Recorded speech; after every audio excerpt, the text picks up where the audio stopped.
This is Off Track. Hello, guys. It's me, Alex, on a Tuesday episode by myself. Well, Tim's here. Mostly by myself, though, because James is at a wedding. Actually, the entire IndyCar paddock is essentially at a wedding. How did you not get the invite for that? Did you run Marcus off the track sometime? I mean, yeah, but like I also live 3 doors down the road from him, so it's a little bit weird. But anyways, we can talk about that another day. We have a guest coming on today, and it's pretty interesting because she is a director of communications. She's actually the VP of communications and marketing, and these are the people that we spend a lot of time editing our show around to make sure that they don't get mad at us if we say something that we shouldn't say. So it's going to be interesting to have it live. You sent me her email. I was like, I have it. Oh, right. I've had to send her plenty of emails. We are joined by someone I had the privilege of working with in 2023 and 2024 with my time at Arrow McLaren. Lauren Gaudion, which your title now is Director of Communications. Is that right? Or VP of Communications? VP of Marketing and Communications. Yeah. VP of Marketing and Communications. Good. Before we get into what that entails, a little bit of background that I know and would love for you to share with our listeners. But you started outside of racing. You actually were working for Lift Academy, which is the kind of the starting point to becoming a pilot in Indianapolis, to Republic Airways. And you were very influential in kind of their growth. So why don't you talk us through kind of what you did there and then why you decided to make the switch to IndyCar racing? Yes. Yeah. So apparently always attracted by fast moving vehicles. But started when I moved to Indianapolis. I worked a quick stint at the NCAA, but then worked close to 10 years for Republic Airways. And about halfway through that venture, they decided to start a flight school. And that was intended to create training specifically for airline destined pilots. So a lot of flight schools, you can kind of go any different direction, whether it's just leisure flying or want a more career-based flight training. And so that's what they did, was to kind of make sure that who's ever coming through their doors have the skills, like that foundation built specifically to fly airline jets. So that was really fun, getting to build a brand, like create a logo, create the admission requirements. It was a group of 4 of us that had airline experience, but we were on the task force to do all of kind of the building of that program. And now it's got close to, I think, like 500 pilots that are now working at the airline industry. I get to see a lot of them whenever I'm on my flights to different races, which is cool. But then if you're in the Indianapolis area, if you look up in the sky, odds are that you'll see these like little Lift DA-42s flying around, buzzing around.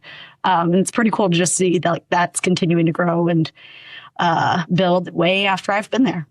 Were you a part of it when in 2020? Mm-hmm.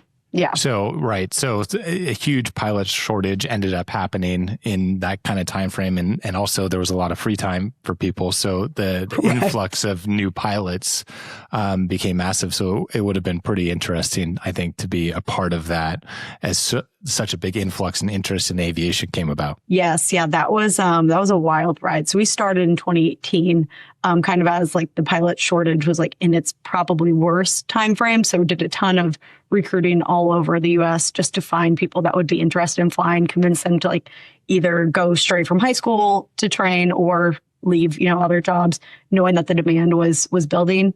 But then in 2020, it was a total different ballgame. One, like the recruitment was different because we weren't able to just travel to events and find people. But a lot more applications were coming online through that channel. But then also balance that with the like crisis comms of an airline. And that was at an all-time high of just people and flight attendants being mad that people weren't wearing a mask, or passengers being mad that people, they had to wear a mask. Yeah. They had to wear a mask. So that was... Did something happen in 2020? I didn't get out much then. Some pandemic. Yeah. Forgettable. So, is it true, and this is kind of my last question about that, but I've always been curious, is it true that like you can go from never having stepped foot in an airplane before to flying a regional jet in 18 months if you like go through the lift program. That is true, but weather, as you know, plays a big role in that when you're flight training in Indiana. So they actually opened some satellite destinations while I was there. So in the winter, they would send people down like Galveston or to Myrtle Beach to keep flying. But that also, depends on like the motivation of the pilot too. So average is like probably more 2 years, but some people got it done in 18 months, which is wild.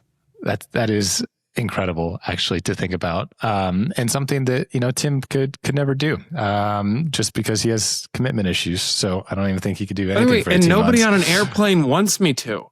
Like nobody, you don't want to know that I'm flying and be like, by the way, like 2 years ago, I'd never even been on one of these things. Backed into someone in my Bronco and like got into an argument with them. Okay. So you did your stint with airplanes and then you decided to do airplanes of the ground, essentially flip them over. Flip them over. Was motorsport something you were always interested in, or was this just an opportunity that popped up and you jumped at it?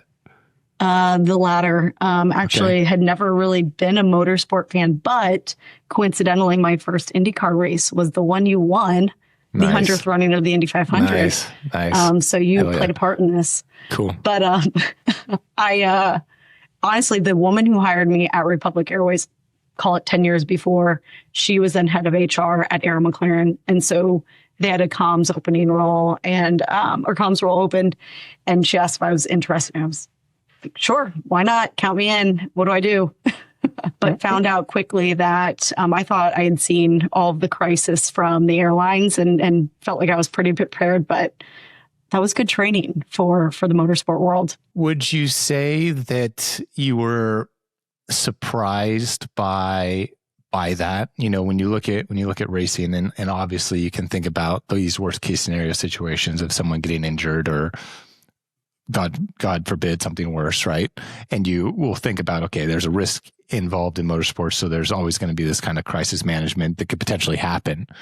But in your stint, you haven't had, fortunately, to deal with that in such a case, but you have had a lot of scenarios that have involved, people coming and going, drivers coming and going, maybe before they were expected to or not.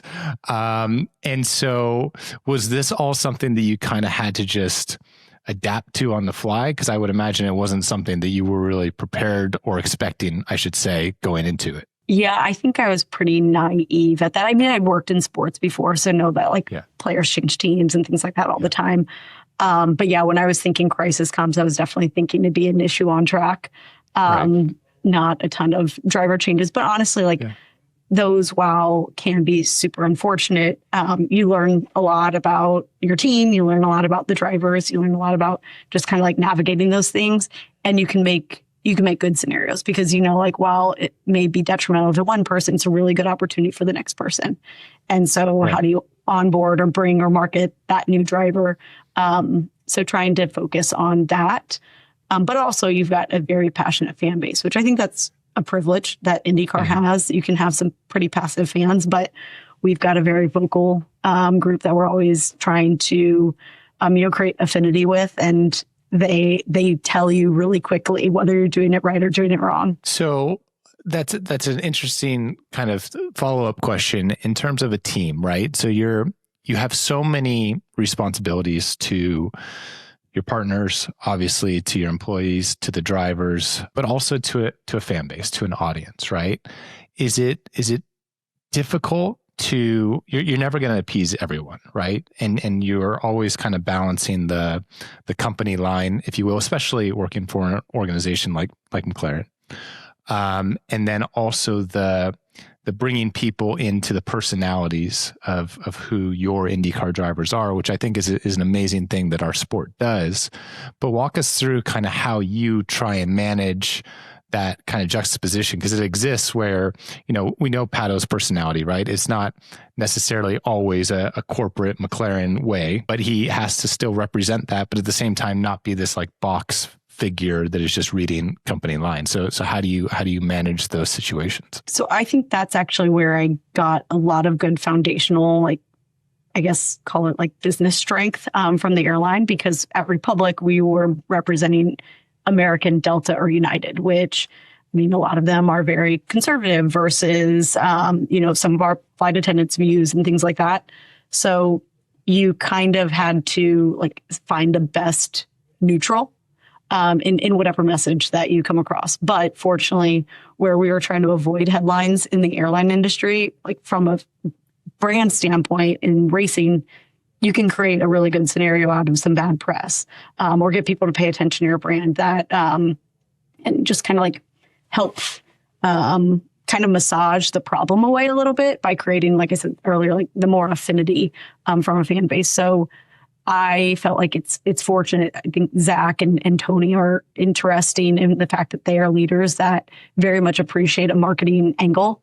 You get some team owners or some business owners that marketing is not the primary role that you will serve when you're on a team. It's just kind of like a happenstance of your responsibilities.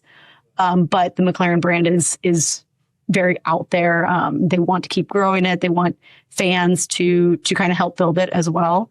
So using that to our advantage of knowing like we're not going to make everyone's day. We're going to have people that can't stand some of our drivers or really love them as well.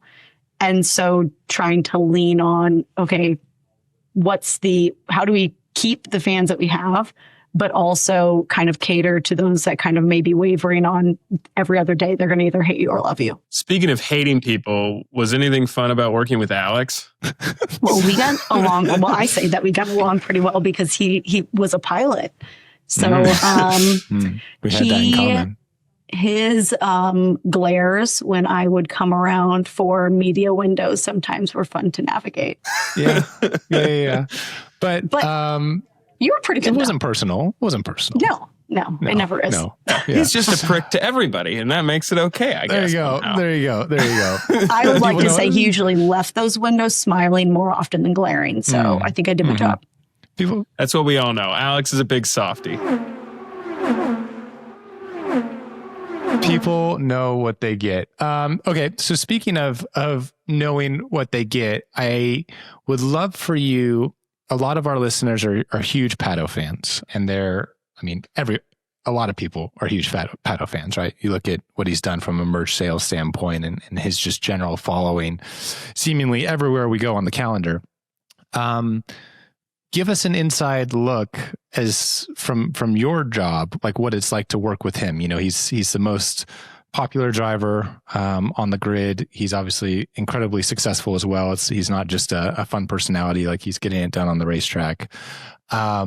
It must be cool in kind of a dream situation for you, not only from a team perspective, but also just in your job description to be able to work with someone like that. Yeah, I've always said that we as a team are lucky that like you don't have to convince him to help build his own brand. You know, he spends as much time trying to be a better race car driver as he does to kind of build who he is to fans, but also does a lot to contribute back to the team and then IndyCar. I think he's doing a good job right now to kind of also like cement like who he is. You know, whenever he was younger, probably back whenever I started with the team in 23, it was just like he did a lot of everything.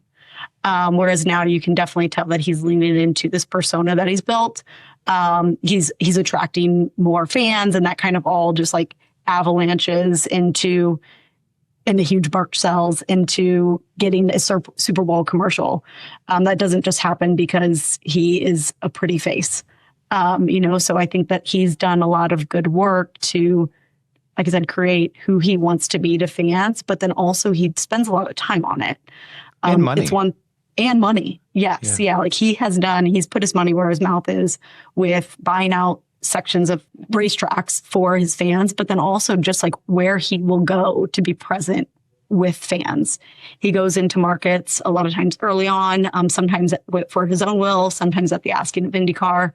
But he's always been able to take advantage of big opportunities, not only because he's asked, but also because he like realizes that's good for him. It's good for the sport. It's good for the team. Yeah. I mean, he definitely has a very holistic view of like, being a race car driver is not just about, going fast in a race car, right? There's so many other elements that create success, that create a brand identity, and create that fan base. So, I think he, in a lot of ways, is the benchmark for all of us in terms of what he does off the track as well as what he does on the track. So, I want to get back a little bit. You mentioned Zach and Tony, right? It's a pretty unique dynamic that Arrow McLaren has. You're your own race team, you're your own entity, but at the same time, you're under a bigger global brand that is McLaren, and there's McLaren F1 involved in that. And Zach Brown is obviously the ultimate decision maker, and he's also in charge of the F1 team.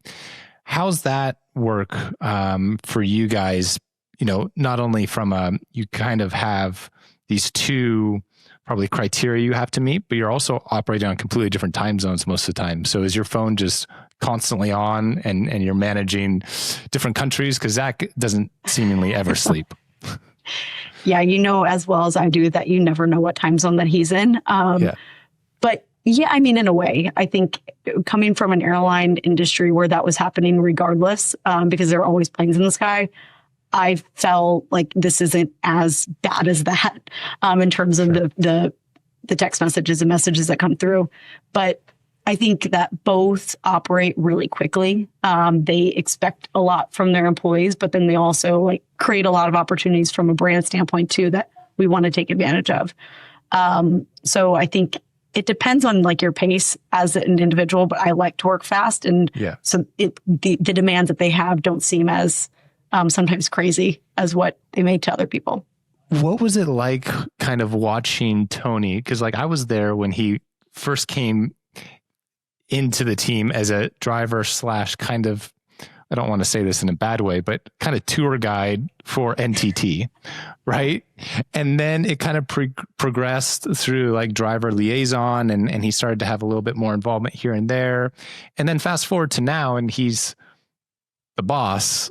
It was that cool to see his development? Because I know he was super kind of nervous about it in the beginning, that this wasn't his plan, from the beginning, right? He wasn't going into this thinking he was going to be in charge of an IndyCar team, but just the way the dominoes fell and things happened, and he ended up being very good at it.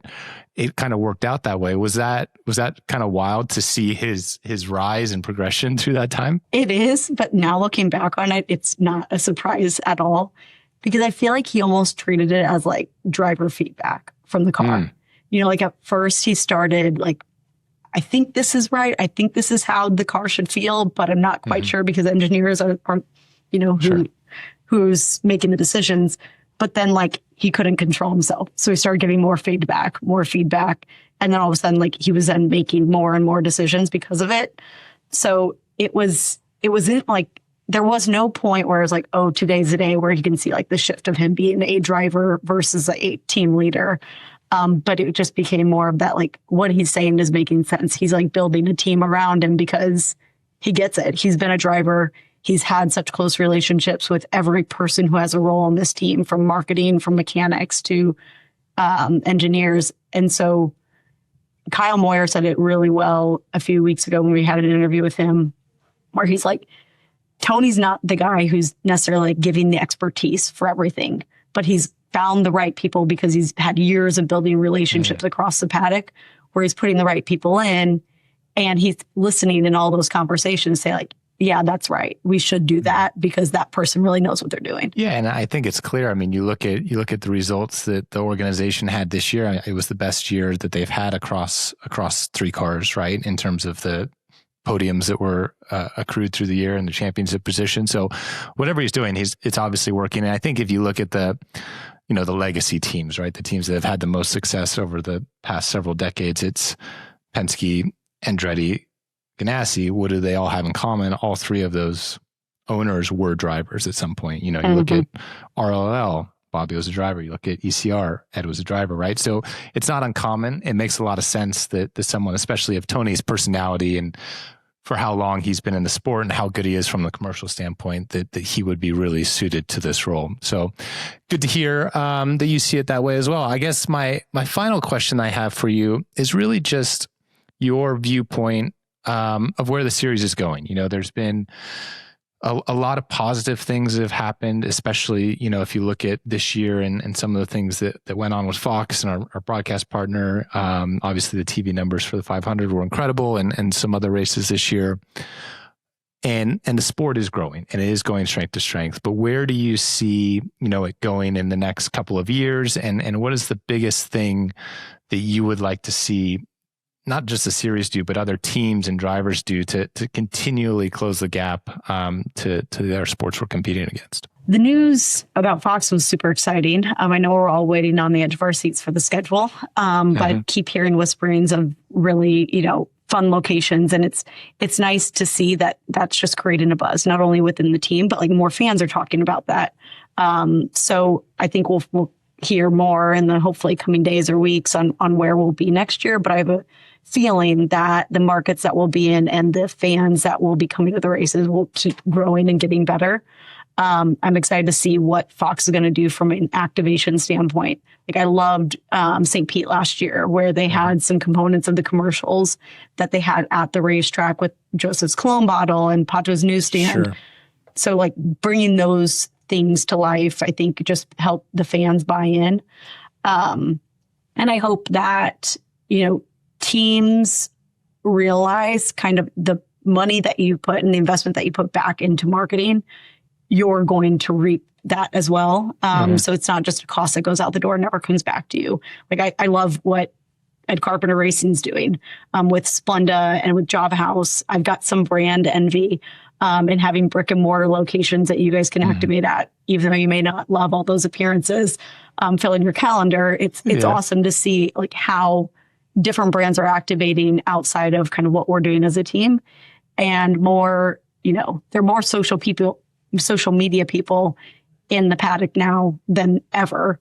And that's only helping us. It's keeping us on our toes on what we have to do, from kind of just keeping the conversations and building the characters around our drivers alive. But hopefully you see more of that. You see investment from nearly every team in the paddock to some degree. It doesn't have to be, equal across all teams, but the more that teams can create sentiment around their drivers beyond just what their race results are, I think you're going to get this buy-in of people want to wear the merch. They want to see cool things. That's another thing. Like the quality of the merchandise at track is getting better. And where that becomes more than just a driver's t-shirt, I think becomes kind of a lifestyle play, that you're not just wearing that to the track, you're wearing that out and about, and you get other people to ask questions. So yeah, I think it's got a lot of momentum that we need to tap into now, but it's not just IndyCar. It's not just Fox that have to play a part in it. It's every team member. It's, even the fans continuing to spread the word and make sure that their fandom's known outside of just whenever they go to race. Yeah, I think you really nailed the point there about the activation, in terms of the team / sponsors, right? You can't, as a sponsor, just go in and put a sticker on a car and expect the ROI to be there because of eyeballs from a TV metric, right? It has to be the brand affinity that McLaren does such a good job at. And I'm actually very proud of what ECR is doing as well from the Java House Splenda side, because they understand that it's the product experience, right, that people are having at the racetrack that is going to make them fans. It's not just seeing a sticker flash by or be on the podium or whatever. So, you're absolutely right. You got to spend money to make money. It's what Pato's doing. It's what, Arrow McLaren does so well in a lot of respects.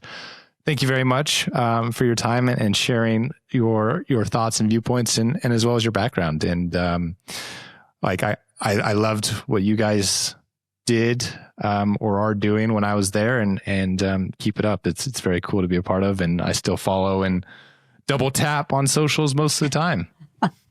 As somebody who struggles to make Alex appear likable, I admire that you made it through that. Yeah. We did our best. Yeah. I think you came out on the other side better for it. Yeah, absolutely. Couldn't agree more. Thank you very much. All right. Always a pleasure. See you guys. This has been Off Track with Hinch and Rossi. Off Track is part of the SiriusXM Sports Podcast Network. If you enjoyed this episode and want to hear more, please give a 5-star rating and leave a review. Subscribe today wherever you stream your podcasts. We are at Ask Off Track on Twitter and Instagram. And if you want to follow us on Twitter, we're at Hinchtown and at Alexander Rossi. If you want to follow Tim, though we have no idea why you would, he's at the Tim Durham on Twitter. Find us on YouTube and subscribe to our channel for exclusive video content. Off Track is produced by Tim Durham, and by that we mean Tim.